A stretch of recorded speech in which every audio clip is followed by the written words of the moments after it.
State captures Trailblazer turns state witness, the fallout of Gaston Savoi's guilty plea. The complex web of political corruption entangling South Africa has become more unraveled as Gaston Savoi, a somewhat modest player in the grand state capture scheme, has pleaded guilty to charges of fraud and corruption. In a deal that holds implications for ANC notables, Savoy's admittance of guilt and cooperation with National Prosecuting Authority, NPA, turns a new page in the country's pursuit of justice. Savoy, with the signature South American charm that eased his entry into ANC circles, ultimately ended up being a pioneering figure in a corrupt exchange of inflated state contracts for kickbacks. The nefarious dealings with his company, Intaka, may have been relatively light in comparison to larger state capture headlines dominated by the Gupta brothers.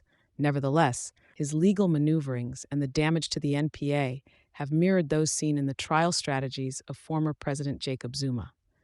The spotlight is now intensifying on former KwaZulu-Natal Finance ME Peggy Nkenyeni, newly released on parole, Northern Cape ANC leader John Block, and possibly ex-KZN NMEC Mike Mabuya Hulu.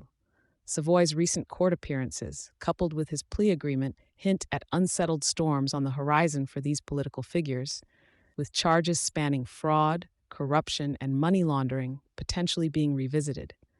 Savoy's historical machinations span from the mid-1990s to today.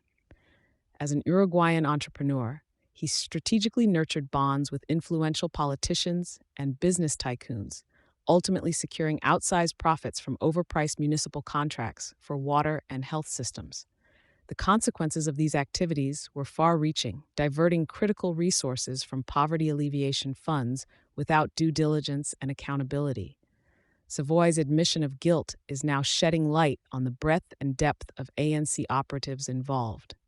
His cooperation promises to shake the roots of a network that has allegedly intertwined personal affiliations, political agendas, and public funds to the detriment of South African governance. The NPA has already seized over R60 million in assets and imposed R20 million as a fine, but Savoy's testimony could open the floodgates for further action against implicated officials.